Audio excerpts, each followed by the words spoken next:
Spicy Zoom session. There are ways. Yes, unprecedented times. Plexiglass kissing. Hello. There's all of that. They do it in the movies. Edit it out later. All right, time for the lead block. Lead block.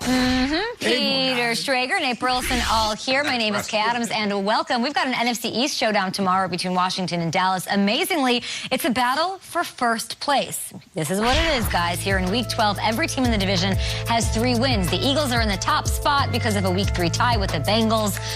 This will change after tomorrow, but it'll get shaken up for sure. Washington hasn't performed the way they wanted to so far. Head coach Ron Rivera, guys, is he smashing watermelons? No, but he is talking about how they can get off to a faster start against Dallas. The biggest thing is we got to make plays when we get opportunities. If you look at the opportunities we've had in games to either get off the field as a defense or to put the ball in the end zone as an offense, that to me I think is really the biggest deal more than anything else. I mean, you know, I could bring a sledgehammer and smash pumpkins, but you know, to be honest with you guys, it's neither here nor there. Love that soundbite from Ron Rivera. And it doesn't sound like Riverboat Ron's going to be breaking out a sledgehammer a la McCarthy. Right now, is there an NFC East team, Nate, that you trust more than the other 3 heading down the stretch? I'll go with the Dallas Cowboys. You know, I love what Andy Dalton did this past weekend. He comes in, there was juice on the sideline, there was juice on the field, 3 touchdowns, just 1 interception. All of a sudden, we've seen Zeke balling out. CeeDee Lamb was everywhere, catching the ball on the outside. They gave him some jet sweeps.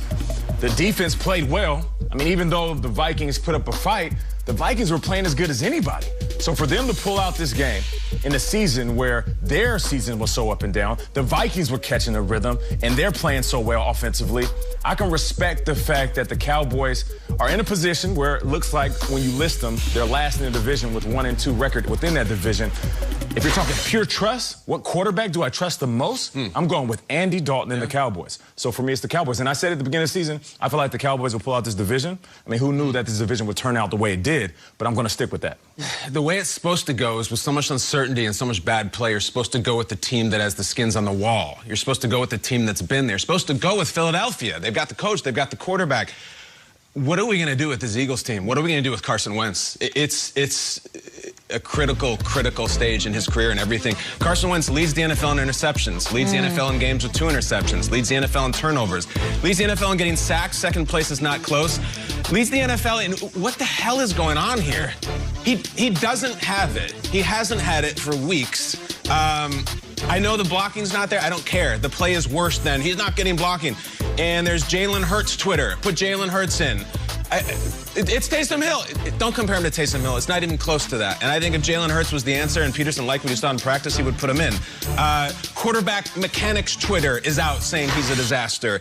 Eagles Twitter saying the only reason he is playing is because of the contract. I can't trust this right now. We love the Eagles. We love Wentz. We love Peterson.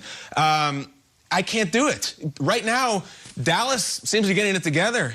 Washington has a quarterback who knows how to win. The Giants compete. The Eagles, I don't see a win on their schedule for the next month. And Carson Wentz, I don't recognize the player. Pete Carroll said a few weeks ago, I don't recognize my team, the Seahawks. I don't recognize Carson Wentz. So it might be the worst division ever, and I don't see anything with Philly that says they're going to win it. I can't trust them. Yesterday on the show, Kay made a plea to be patient with your young quarterbacks. Be patient with these guys. Look at Derek Carr. It took some years. Look at Alex Smith. Carson Wentz, we're at the crossroads right now because a lot of Eagles fans are out of patience. You have a second-round pick there. You're taking on water. You don't think it's worth giving Jalen Hurts a shot here? Maybe in pieces. Maybe you get him in and see what he can do. I mean, it's very strange that he's not. And the contract thing looms very large, and the fact that they don't want to bench Carson, they don't want to crush Carson, it seems like it's for the wrong reasons. And if you lose another one and another one, you have to break glass in case of emergency. You have to try something different. You have to. Doug Peterson says, I don't want to hear it. You got to win a game here, Doug. Yeah, there's only one team in this division, and maybe you can make the argument Washington. They're just playing with house money at this point, and I think it's the Giants. The Cowboys, the expectations are so high always, and coming into the season, the Eagles, that's a whole other situation. Giants have won 2 straight, young quarterback, no Saquon, first-year coach. Coming up, they have the hardest schedule coming up. The schedule that they have to face, it's brutal. They got the Bengals this week. Let's say they win against them. They're 3 wins in a row. No Burrow. They got to go at Seattle. They got to face the Cardinals. They got to face the Browns. And then they got to go into Baltimore. And then, of course, they finish with the Cowboys. But that's a tough... Nothing to lose. And I like this from Joe Judge. Might be a couple wins, maybe. There might be, right? Daniel Jones didn't throw any interceptions last time he took I like the Giants vibe right now. You know, what happened with Golden Tate is going to be overlooked and never mentioned again. Like, Golden Tate questioned, he wasn't getting the ball. His wife goes on Instagram. A lot of teams would have been like, either, well, we don't want to, or Joe Judge addressed it. It was like, you're taking the week off, and then they spoke about it, and Golden Tate's back with the team, is with a leader. Making plays. I want to play for this guy. Like, I like this guy. That was not how it was supposed to go down. We addressed it.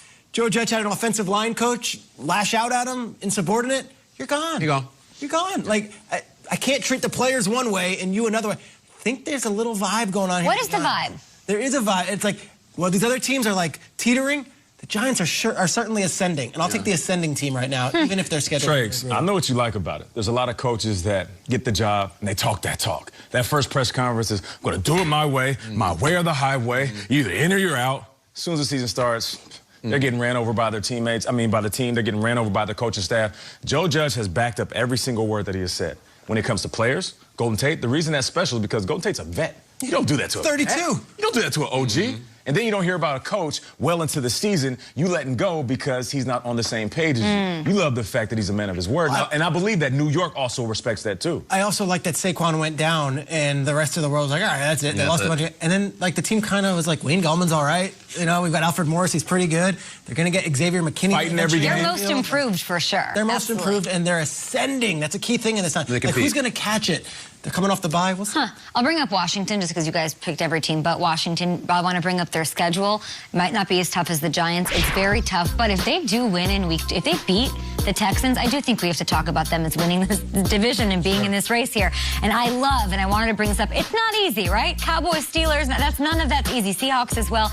That week 16 Panthers game, are you telling me that maybe Washington losing or winning this division or making the playoffs is going to be contingent upon Riverboat Ron facing his former squad in Carolina? I'm still here for that. That's good. I see Alex Smith at the 49ers, too. I mean, there's all kinds of stuff. Yeah. They got a guy at quarterback who he knows what to do. He's a winner. He's a winner. He knows how to run offense. Like, I've said it from the beginning. I thought he was better than Haskins to start the season. I love that he's the guy now, and they could win. We'll see if they can beat Washington. It all kicks off our coverage tomorrow. Get your Thanksgiving Day started with us. Get that turkey in the oven and turn on some football, baby. Texans, Lions, Washington versus Dallas. Sorry, I meant Washington, Dallas. That's what I meant. Okay, nightcap. Ravens, Steelers, lots of things going on there. So we'll get Ian in here to give us all the latest on everything across the league. These Thanksgiving Day games brought to you by Verizon. Let's start here, Ian Rappaport. With those Panthers, there might be some good news on the way for Carolina. What's the latest with Mr. Bridgewater and Mr. McCaffrey? Yeah, somehow, someway, the Carolina Panthers, last week won without their two big stars at the quarterback and the running back position. That might change this week. We'll start with Teddy Bridgewater. He was very, very close to being able to play last week. Had that pretty memorable on-field workout before the game. The Panthers decided to have him active, then inactive. Ended up winning the game regardless with P.J. Walker. Bridgewater is expected to be back at practice today. That is a good sign for his availability this coming Sunday. If it was real close last Sunday, the fact that he's going to practice this Wednesday on that MCL sprain, at least he's got a better shot of being on the field this week. And then this is a little bit of a surprise. Christian McCaffrey, according to colleague Tom Pelissero, is expected to practice in some form or fashion today. He's been battling a shoulder injury, and the goal was to have him at 100% before he got back out on the field. They have been extremely cautious with McCaffrey. Didn't fight his way through it last week. They wanted to get him healthy. Maybe he is getting healthy. If they could have both key cogs back this week, would be a big